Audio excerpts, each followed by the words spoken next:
Meus amados, nós hoje estamos iniciando uma semana de oração. A partir desta reunião de hoje, desse encontro aqui na igreja, estaremos esta semana inteira, todas as noites. Hoje é 18h30, né? O nosso culto normal aqui é 18h30. Começou às 18h30, claro. Mas a partir de amanhã, é uma semana de oração virtual, porque a partir de amanhã, irmãos, né, de várias partes do Brasil, de várias cidades, né? Eu acho que até o irmão Marcos Avelar também está a partir de Portugal, né? Ele vai estar todas as noites trazendo um tema muito importante. A semana de oração ele virá, né? Uma semana de oração que visa uma conscientização no sentido de um preparo espiritual para o retorno de Cristo, né? O breve retorno de Cristo, porque ele breve virá. Nós acreditamos, a nossa esperança está firme nisto. Uma semana de oração, de reflexão, né, de comunhão, de preparo espiritual, que nós teremos a partir de hoje. Então nós convidamos todos os irmãos amanhã, todos os dias a partir de amanhã, será às 19h30. O link dos estudos será colocado aí nos grupos todos os dias. Então os irmãos receberão diariamente aquele estudo específico daquele dia, com o tema, com o pregador daquela noite, para que a gente possa realmente buscar a semana inteira nos preparar. E a semana de oração, ela veio também nos servir aí de um preparatório também, porque nós temos na semana seguinte já o nosso retiro, né? Retiro espiritual que a gente vai ter do dia 20 de novembro até o dia 23, né? Então todos nós já vamos aí nos preparar, cada um faça seus planos, né? Na semana de oração orar como a gente tem de costume, né? Um bom costume, um costume, né? Gostoso. Orar todos os dias às 9 da manhã, parar onde você está, ali vai no banheiro, vai no quarto, ou andando mesmo, fecha ali uma oração, né? Busca Deus em oração, ora por algum objetivo que você tem, pelos irmãos da igreja, pela comunhão, pela saúde de alguém, pela sua família, né? Ore. 9 da manhã, 3 da tarde. Alguns irmãos também têm um hábito ainda mais poderoso, que é orar de madrugada, né? Se levanta ali de madrugada, né? Acorda, né? E aí dedica ali uns 5 minutos, 10 minutos de oração. Se puder também, faça isso nesta semana, tá bom? Hoje nós trouxemos um tema: dias de preparo, dias de glória. Nada é mais importante relacionado ao breve retorno de Cristo à Terra do que um preparo. Antigamente, eu não sei quantos aqui lembram disso, mas antigamente tinha uma frase que a gente via muito, até nos outdoors, espalhado por todo o Brasil. Por onde a gente andava, dirigindo, estava lá: Cristo vem, prepara-te. Você já lembra? Ou então folhetos, tinha muito folheto assim: Cristo vem, prepara-te. Já viu alguma coisa assim? Lembra de alguma coisa assim? Pois bem, tinha muito isso. Eu viajava aqui pelos estados aqui do país, quando eu viajava de carro, aquelas cidades serranas, passava assim aquelas serras gigantes, alguém pintava lá na serra: Jesus vem, prepara-te, né? Tem muito disso. E por quê? Porque se tem uma coisa que deve ser feita antes de que nós encontremos com o Senhor Jesus no seu retorno à terra, é uma preparação. Há uma necessidade de preparo. E como vocês estão vendo aí na imagem introdutória do nosso tema de hoje, é um preparo diferente. É um preparo de guerra. Não é uma preparação de um cursinho pré-vestibular que você faz durante um ano inteiro ou 2 anos, que aí é tranquilo. Você tem muito esforço, né? As pessoas estudam muito, aí né? Muita massa cinzenta, muita concentração, muita dedicação, mas é diferente. Esse preparo que a Bíblia nos fala é um preparo realmente de guerra. E eu sei o que é um preparo de guerra. Aí você me diz assim, mas Fábio Amaro, você nunca foi para uma guerra. Graças a Deus, nunca fui. Nunca vi as consequências de perto de uma guerra. Já vi cenas duras, difíceis, mas nunca fui para uma guerra. Vejo o que vocês veem na televisão, né? Cenas aterrorizantes, né? Cenas que a gente tem medo até de olhar. Se sente mal em ver. Mas eu passei muito tempo da minha vida, alguns anos, treinando e sendo treinado pessoas para a guerra. O meu tempo de caserna, o tempo em que eu servi o exército, nós vivíamos isso, nós ensinávamos isso, incutíamos na cabeça dos soldados isso, um preparo, estar sempre preparado, porque se chama hoje, a gente tem que ir hoje. Vivíamos nessa expectativa. O preparo era constante, era preparo físico, era preparo emocional, era preparo mental para isso. E quando hoje eu olho a Bíblia me ensinando essas questões, tem tudo a ver. O apóstolo Paulo, ele é fantástico. Usado ali por Deus, ele recebe uma inspiração para fazer exatamente essa alusão. E eu compreendo isso com uma certa facilidade, porque eu tive a oportunidade de estar do outro lado, do lado do preparo militar. E aí eu quero convidar vocês para que a gente aprenda das Escrituras. Hoje são dias de preparo. E nos dias de preparo também são dias de glória. Porque o próprio Senhor Jesus nos garante isso. Vamos ver? A preparação para o retorno de Cristo e para a entrada no reino eterno de Deus é semelhante a preparar-se para uma guerra de vida ou morte. Vestir-se da armadura de Deus é uma metáfora poderosa que revela como a batalha espiritual é grandiosa, carecendo de um preparo especial. Aqui não se trata de armas físicas, mas de virtudes e atitudes espirituais que nos capacitam a resistir ao mal e permanecer firmes na fé. Nossa luta não é contra a carne, nem contra o sangue, mas contra forças espirituais do mal. Olha o nível da guerra. Essa passagem é um chamado à vigilância. Vigilância é sinônimo de preparo, ou sinônimo de estar preparado durante o preparo. Pois bem, o texto base de hoje, eu retirei aqui do livro de Efésios, capítulo 6, que ele inicia assim, a partir do versículo 10, diz assim: No demais, irmãos meus amados irmãos, né? Fortalecei-vos no Senhor. Veja que Paulo diz que a primeira necessidade é fortalecer-se em quem? No Senhor. A nossa força, a fonte da força e do poder é o Senhor. Nós temos que nos fortalecer no Senhor. E na força do seu poder, que Ele nos concede.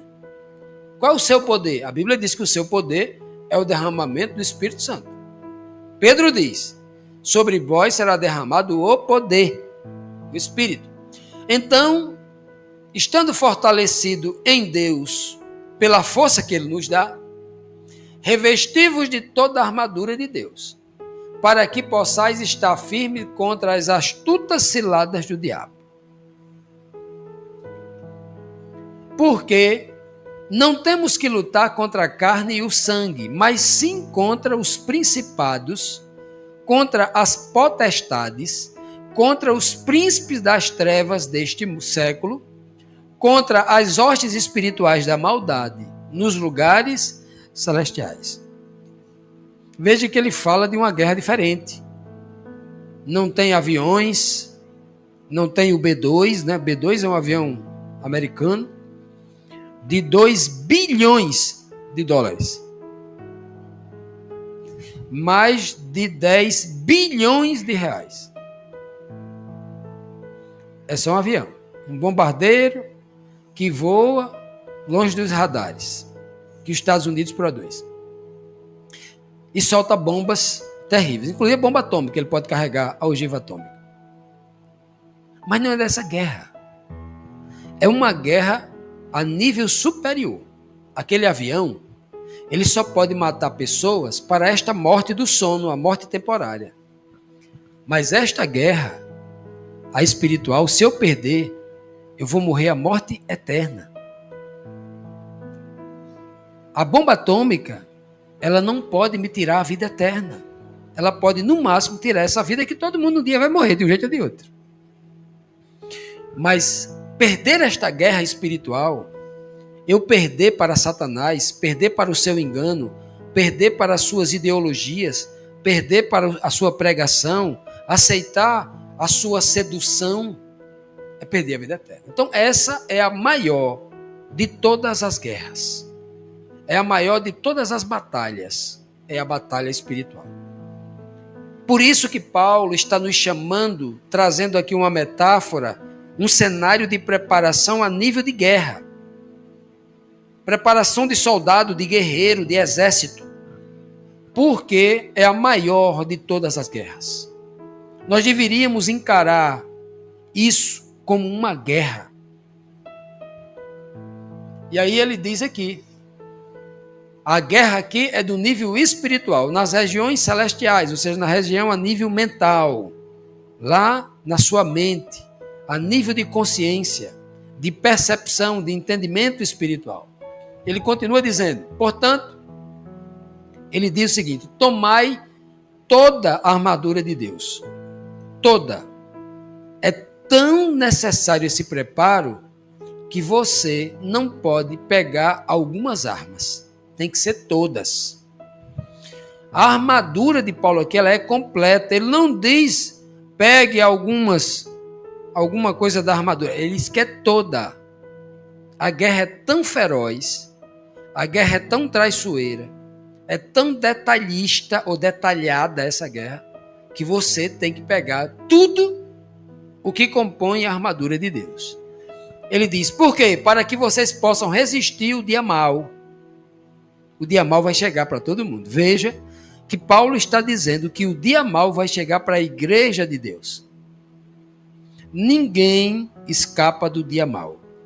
Ele está falando para o povo de Deus. O dia mau vai chegar. Um dia na minha vida vai chegar na sua. E a forma de nós resistirmos um dia mau, um dia de ataque do inimigo, é estar vestido com toda a armadura de Deus. Aí ele diz assim, ó, havendo feito tudo, depois que você pegar toda a armadura de Deus, fiquem firmes, com toda a armadura. Firme. Não basta só vestir a armadura e relaxar. Agora eu estou de armadura, vou me deitar, o inimigo... Não... Depois que vestir a armadura, tem que ficar firme. Estais, pois, firmes, tendo... Como é que eu fico firme? Primeiro, tendo cingido os vossos lombos com a verdade. A primeira coisa é usar um cinto. Cingir vem de cinto. Usar um cinto. O cinto da verdade. Cinto quer dizer equilíbrio. O ponto de equilíbrio do homem está aqui na cintura. O equilíbrio do homem não está aqui nas mãos. O ponto de equilíbrio dos homens está nos pés. Nem nos pés. É na cintura. O equilíbrio do homem está exatamente aqui. O ponto de equilíbrio. Você não levanta um pé para cá sem fazer isso aqui, ó. Porque o ponto de equilíbrio está aqui na cintura. Essa parte tem que vir para cá, para lá, mas o ponto que vai ficar reto é a cintura. Equilíbrio. A primeira coisa, o que vai dar equilíbrio a você para tomar decisões é conhecer a verdade. Olha a importância. Está na verdade. Se você está crendo numa mentira, é um problema. Segundo ponto. Você tem que vestir a couraça da justiça. A couraça é um peitoral. Um peitoral que protege toda essa parte do tórax. Ou protege os órgãos vitais. Que a polícia, a perícia técnica vai dizer. O tiro não atingiu nenhum órgão vital. Quando você não fala da cabeça, você vai falar dessa parte peitoral. Os pulmões é órgão vital. O fígado é órgão vital, né? O coração é órgão vital. Os rins são órgão vital. Então, esses órgãos são vitais. Se ele é atingido, uma hemorragia, você tem grande chance de morrer. E aí, a couraça da justiça. Olha só como é interessante. Primeiro o cinto, depois a couraça da justiça, protegendo o tórax. Verdade e justiça.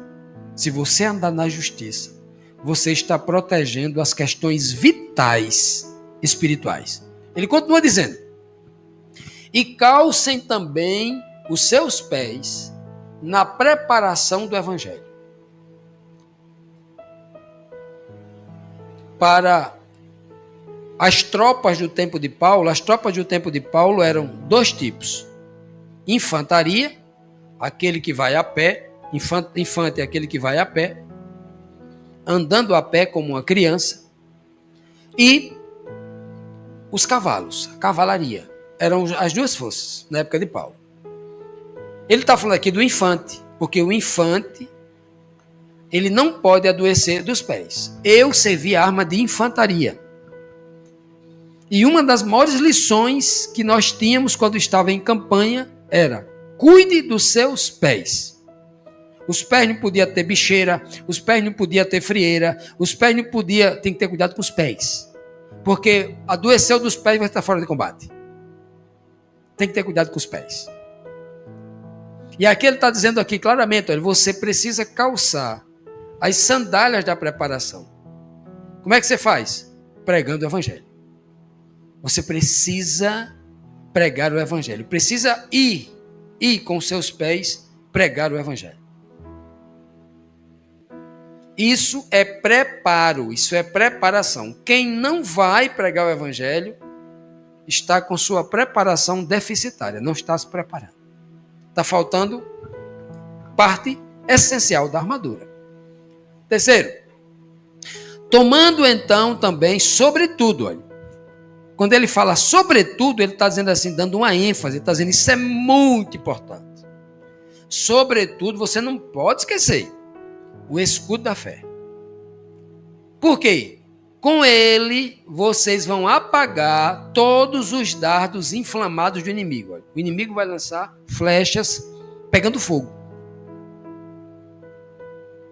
Aquelas flechas pegando fogo, se ela bater na couraça, ela pode nem entrar tudo e lhe ferir, mas o fogo vai lhe matar.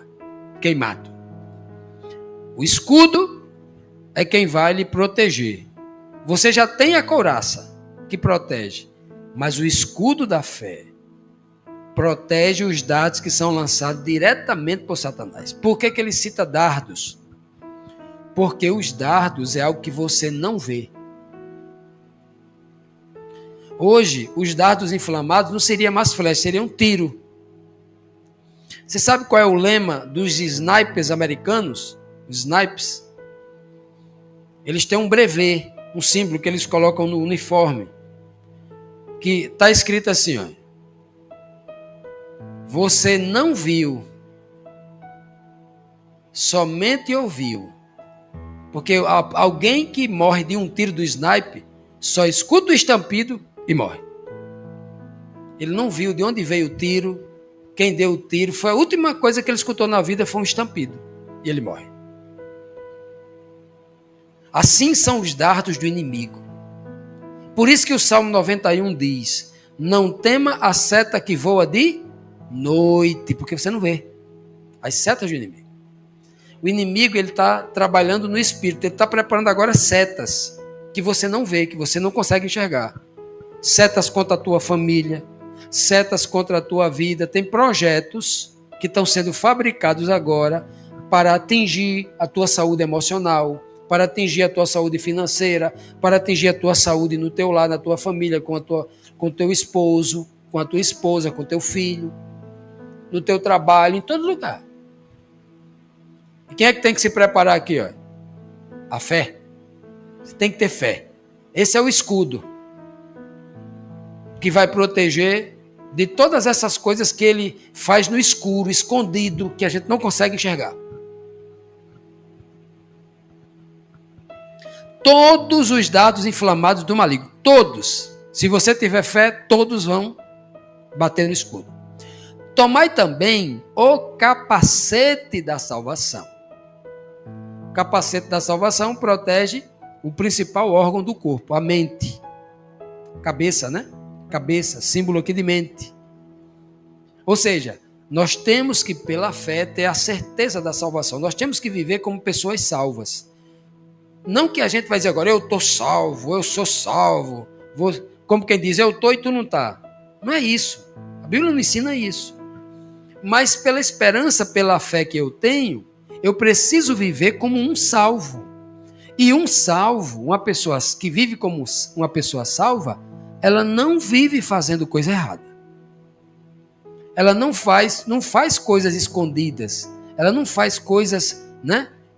As coisas são muito claras para ela. E, por último, ele diz, e tomem também a espada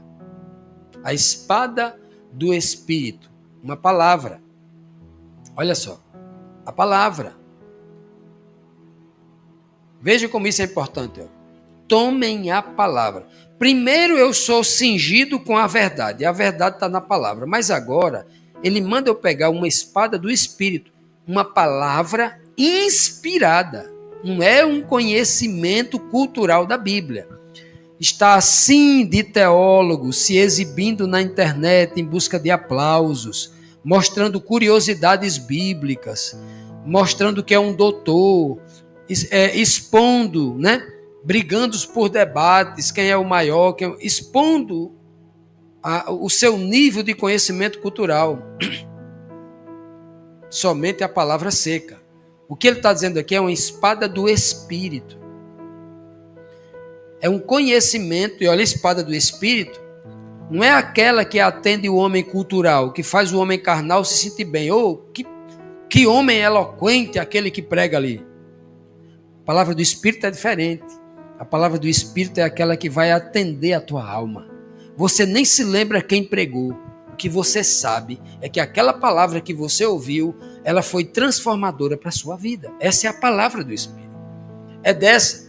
E a espada do Espírito é a própria palavra de Deus. Está aí o apóstolo Paulo dizendo, comparando espada à palavra. Portanto, eu quero dividir isso aqui em vários pontos aqui. Primeiro eu quero resumir aqui em 6 pontos. Os seis itens do que ele chama de toda a armadura de Deus. Primeiro é o cinto da verdade, né? Que tem a ver com firmeza e integridade. Segundo é a couraça da justiça, que quer dizer sobre proteção contra as acusações, as difamações, as calúnias do inimigo. Calçado, as sandálias ou os sapatos do evangelho da paz, né? Que tem a ver com propósito. Um propósito para que nós andemos com o coração cheio de paz.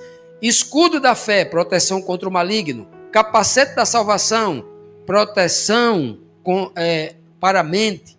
Espada do Espírito, é com ela que nós matamos o velho homem.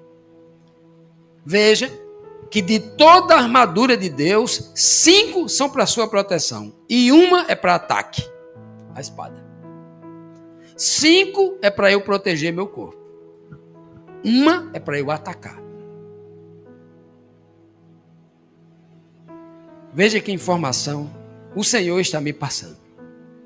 Antes que eu possa atacar alguém, eu preciso me proteger. Toda estratégia de guerra é: primeiro você se protege, depois você ataca.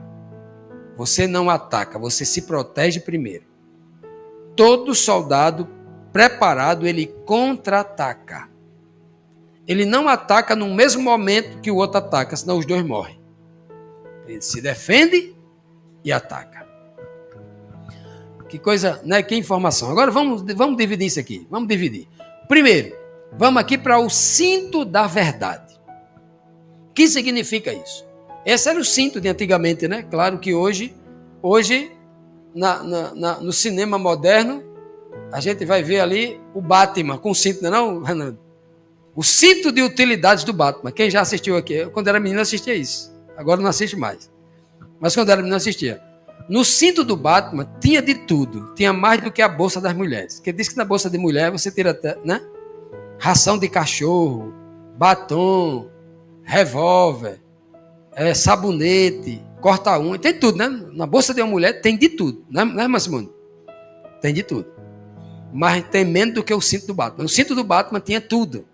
Cinto de utilidade. Por quê? O Batman traz isso? Porque ele traz isso de um costume antigo medieval. Porque o cinto que se utilizava naquela época era um cinto de utilidades. No cinto, muitas vezes o soldado levava até um remédio para o chá, alguma coisa que ele botava. Um cinto de couro lá, ele não protegia apenas as partes baixas, partes mortais como a virilha, por exemplo, num ataque de uma espada, né? Mas, sobretudo, também ele tinha essa estrutura para colocar a espada, para pendurar a espada. Ele tinha uma série de outros, um punhal, né? E tinha outros utensílios que ele pendurava no seu cinto, que era o ponto de equilíbrio.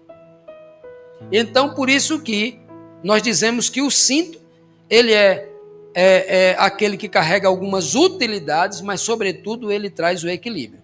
Então, cinto aqui, eu coloquei aqui 3 sinônimos que a gente vai abordar nas Escrituras. O que o cinto simboliza? Firmeza, integridade e equilíbrio. Olha só, vamos aqui o que diz a Bíblia. 3 versos. Eis que vos envio como ovelhas para o meio de lobos. Portanto, sede o quê? Prudentes como as serpentes e simples como as pombas.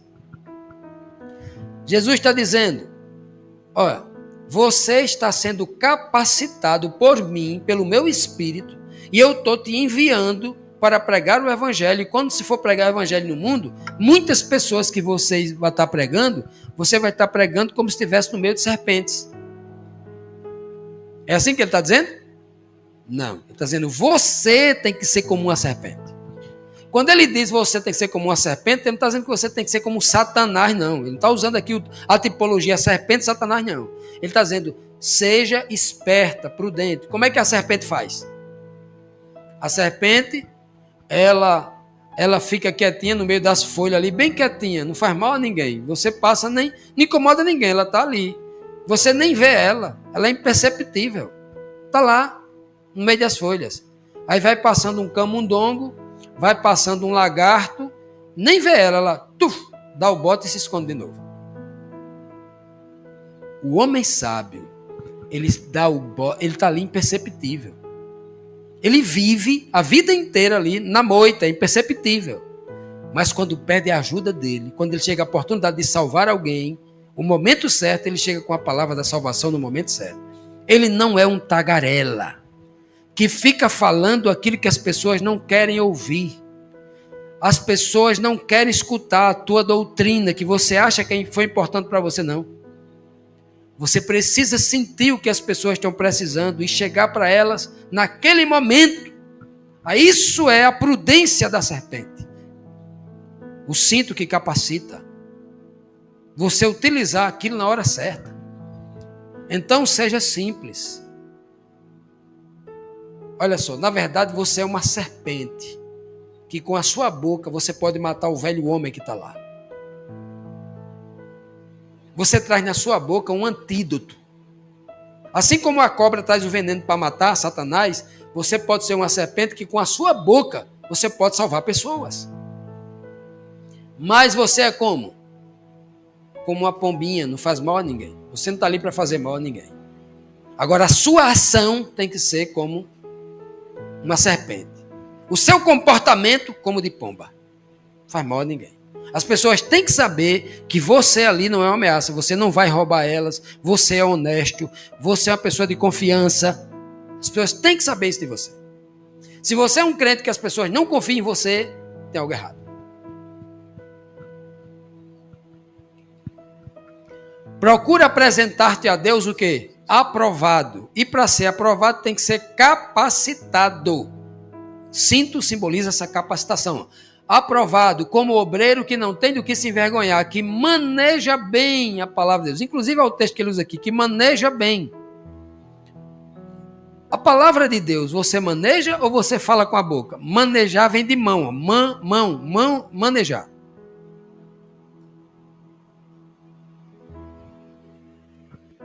Que maneja bem a palavra de Deus.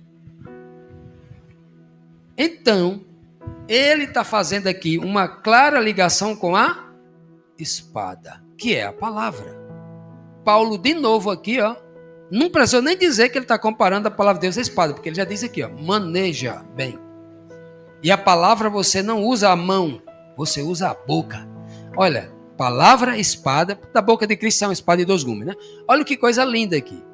Não estou falando da espada ainda, é claro, mas Paulo está falando aqui de uma aprovação, de uma capacitação. Onde é que você guarda o cinto? O que é que você guarda no cinto aqui?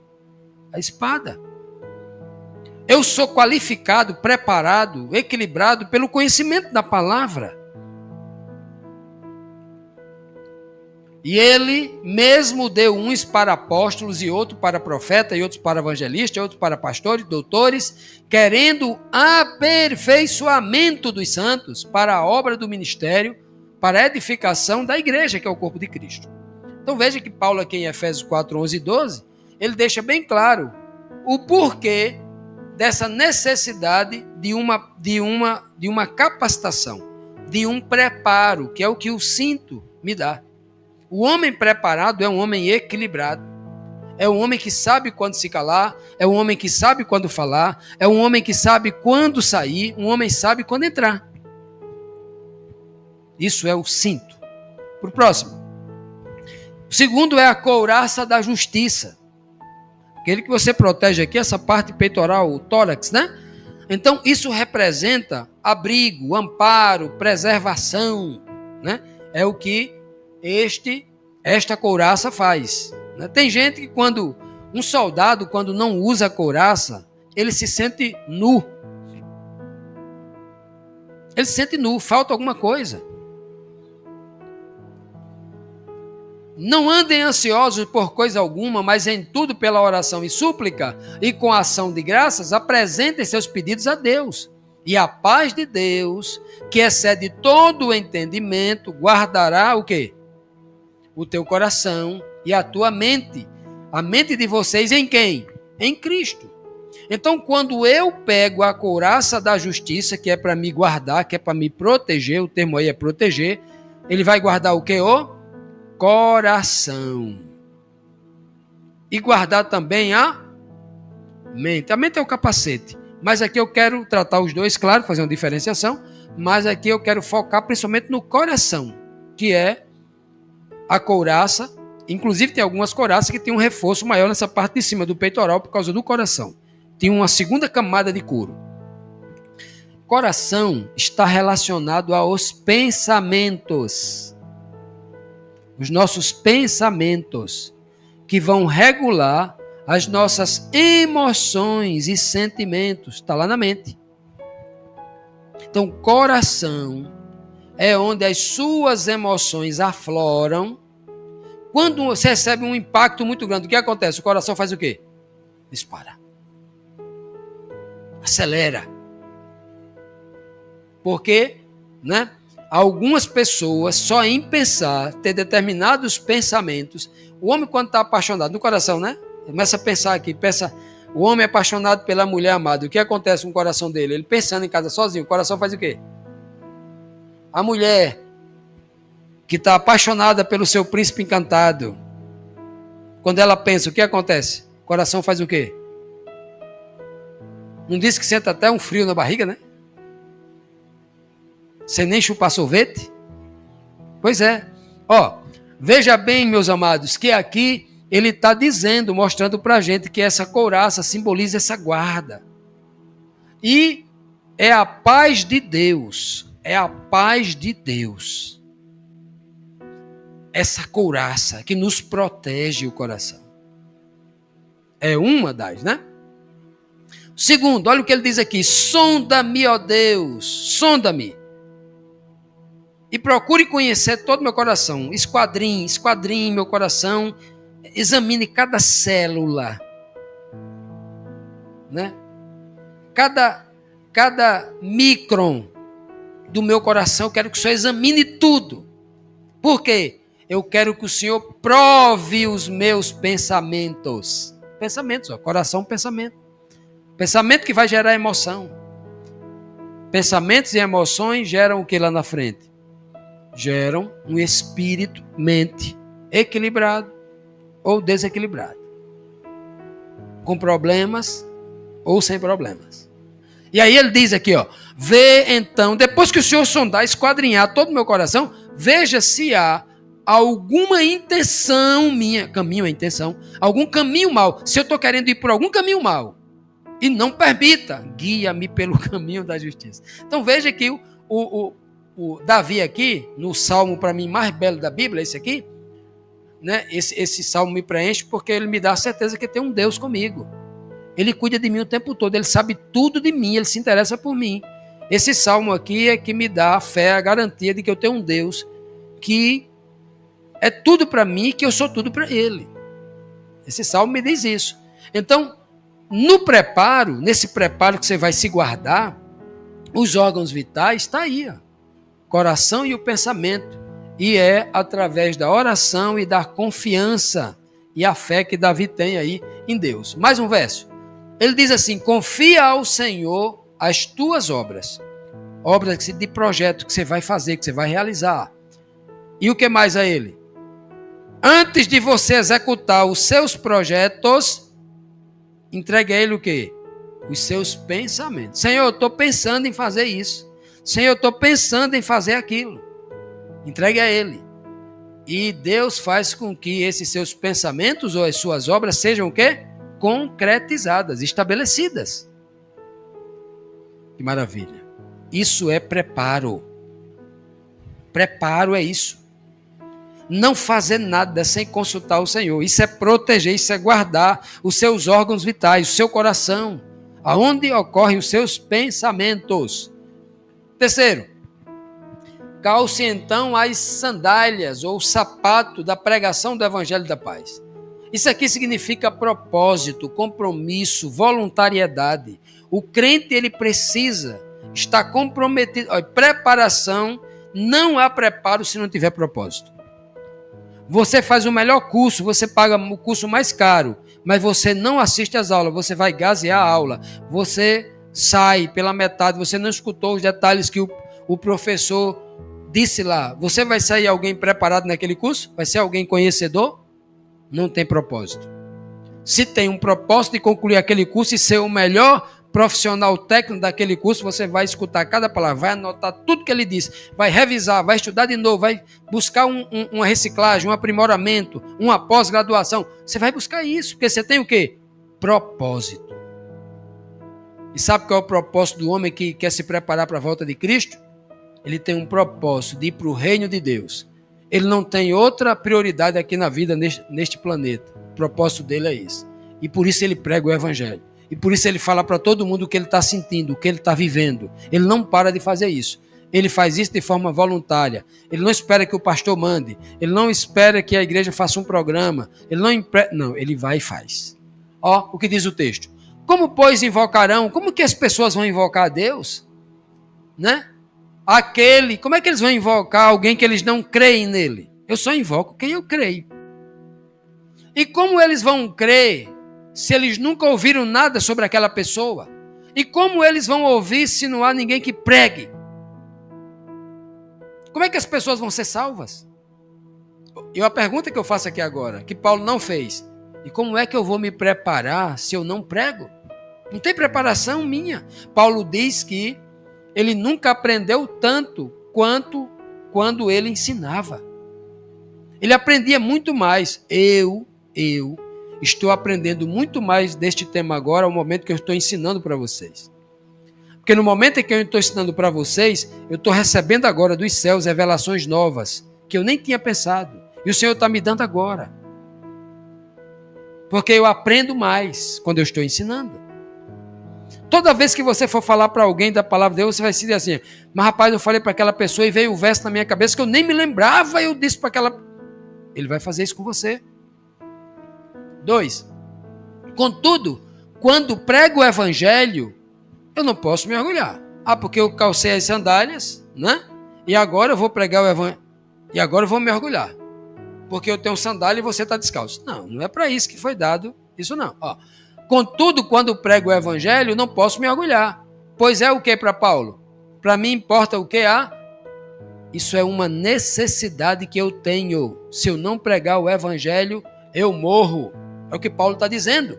Ai de mim, se eu não pregar o evangelho, eu morro. Se você não caminhar, se você passar a vida inteira sentado no sofá, não ser pregar e não caminhar, o que vai acontecer com você? Você vai morrer. Porque o corpo foi feito para se movimentar. Se você vive mais tempo sentado do que fazendo exercício físico, você vai pegar um monte de comorbidade e vai morrer mais rápido. Um monte de doença, um monte de dores, inclusive problemas de ordem emocional. Muitos. Todavia, disse, o apóstolo Paulo, todavia não me importo, nem me considero a minha própria vida com valor algum para mim mesmo. Não tenho valor, eu não me considero a cocada preta a última cocada preta do tacho, nem a Coca-Cola do deserto, como o povo diz aí, Contanto que complete a minha carreira, que eu complete o projeto de pregação que Deus mandou para mim, o ministério que eu recebi. Qual foi o ministério que Paulo recebeu? Pregar o evangelho aos gentios. Eu tenho que completar essa pregação, que eu recebi do Senhor Jesus para testemunhar o evangelho da graça de Deus ao mundo. Esse era o evangelho de Paulo. Era o chamado de Paulo. Claro que o Paulo tinha esse viés, tinha esse detalhe. Paulo não pregava toda a verdade no sentido de que o ministério dele, ele era coração, rim e perna ao mesmo tempo. Não, Paulo só é um órgão do corpo. Paulo era só um órgão do corpo. O evangelho que Tiago pregava era a mesma verdade, só que tinha uma outra abordagem. Ele abordava outras coisas que ele pregava mais para os religiosos. Paulo pregava mais para os gentios. Tem gente que não tem o conhecimento da verdade, acha que todo o evangelho se resume só no evangelho de Paulo. Paulo é só um órgão do corpo. Paulo dá ênfase a um determinado tema importante. Tem outros que dão outros temas importantes, precisa juntar tudo. Tem gente que não entende isso. Quarto, o escudo da fé. O escudo serve para a defesa, para a proteção e para a resistência. Você resistir quieto ali para não tirar e o dado pegar em você, Então, o escudo da fé, a fé poderosa, Olha o que diz o texto em Tiago 4,7. Sujeitai-vos, pois, a Deus. Resisti ao diabo, que está lançando dardos contra você. E os dardos dele vão o quê? Vão acabar. Resista, segura enquanto ele está lançando dardos. Quando acabar, ele vai fugir. É o que ele está ensinando aqui, o apóstolo Tiago. Vigiai e orai, disse o Senhor Jesus, para que vocês não entrem em tentação. O Espírito, na verdade, o Espírito está sempre pronto? Claro, aquilo que você aprendeu, você sabe o que é verdade. Sabe ou não sabe? Muitas vezes você diz assim, rapaz, por que eu fiz isso? Eu sei que isso é errado, eu me comprometi comigo mesmo que nunca ia fazer isso, mas eu acabei fazendo. Mas por que eu fiz isso? Onde é que eu estava que eu não pensei? Não tem isso? Tem. Porque o espírito está pronto, mas a carne é o quê? É fraca. Então, como é que se resiste a isso? Com o escudo da fé. Para resistir. A resistência do escudo. João 8, 31 e 32, Jesus diz, se vós permanecer na minha palavra, verdadeiramente sereis meus discípulos e conhecereis a verdade e a verdade vos libertará. Então veja que Jesus está usando uma palavra aqui chamada permanecer, resistir, persistir, perseverar nesta palavra, E aí vem a liberdade ou a vitória, no outro contexto. Quinto ponto, o capacete da salvação. O capacete que coloca-se na cabeça está vinculado entendemos, que ela representa aqui a racionalidade. E a fé é racional. O cristão, ele tem que ser racional. Porque se ele não for racional, ele vai além do que está escrito. Se ele não for racional, ele não consegue provar nada do que estão dizendo para ele como verdade. Porque ele não consegue responder se aquilo é verdade ou mentira, se ele não for racional. conhecimento. O conhecimento você não assimila pelos pés, não. Todo conhecimento é assimilado na mente. E a inspiração, que é uma atuação direta do Espírito de Deus, testificando com o seu Espírito, que habita na sua mente, que habita no seu consciente, né? Aonde você tem a razão. Veja que em 2 Coríntios 10:5, Paulo diz assim, ó, destruímos argumentos. Olha só, Paulo falando aqui de uma forma bem combativa, né? Como um soldado. Nós destruímos argumentos e toda pretensão que se levanta contra o conhecimento de Deus. Ou seja, o cara vem com argumento, Deus é isso, Deus não existe. Como é que você vai fazer isso? Com o conhecimento de Deus. Ó. E levamos cativo todo o pensamento para torná-lo obediente a Cristo. O que é que Paulo está dizendo? Levar cativo quer dizer prender. Todo e qualquer pensamento ocorre aonde? Onde é que você processa o pensamento? Na cabeça, que a gente chama de coração, né? Na cabeça. Na cabeça está a consciência, a razão, está também onde você formula os pensamentos, né? E aqui, ó, levando cativo, a gente tem que aprisionar todo pensamento errado sobre nós, sobre a igreja, sobre Deus, sobre o meu próximo. Tudo que tiver errado, a gente tem que eliminar esse pensamento. Porque se a gente dá vazão a esses pensamentos, e aí nós vamos ter problemas aí. É como se estivesse tirando o capacete para o inimigo nos atingir. E aqui, ó, é o órgão mais vital que você tem, é a mente. É tanto que ele chama de capacete da salvação. Se você tomar uma flechada na coxa, na canela, é uma coisa, mas se você for atingido na cabeça, perde o quê? A salvação. Porque ele atinge o ambiente do espírito. E o espírito é o único que pode te convencer do pecado, da justiça e do juízo. É o único lugar onde você pode cometer o pecado contra o espírito, silenciar a voz de Deus e não se salvar. É o órgão mais importante, é a sua cabeça, é a sua mente. Por isso que é o capacete da salvação. É ali onde você ganha ou perde a salvação. A gente tem que levar cativo. Com o capacete da salvação, a gente pega todos os pensamentos, ó. Não apagueis o espírito. Que Paulo diz aqui, né, no Tessalonicenses 5, ele fala, não apagueis, ou seja, a chama do espírito em tua mente, que está te iluminando com a palavra de Deus na tua mente, como um candelabro, não apaguem essa chama do espírito. Continue escutando a voz de Deus pela sua palavra. Não despreze as profecias que está na palavra. Examine tudo que está na palavra. Retenha o que é bom que está na palavra. Abstende-vos de toda aparência do mal, disse o apóstolo Paulo. Como é que eu vou me abster de toda aparência do mal? A aparência. Eu não consigo enxergar o que está por trás da aparência. Eu só enxergo a aparência. Então eu rejeito o quê? Aquilo que aparentemente para mim pode ser mal. Eu já pulo fora. Sendo assim, aproximemo-nos de Deus com um coração sincero e com completa convicção de fé, tendo os corações aspergidos para nos purificar. Aspergido o quê? Com água pura. Purificar, sabão do lavandeiro, para purificar de uma consciência culpada. Se eu tenho a consciência culpada, tem que fazer o quê? Lavar com o sangue de Cristo. Ó.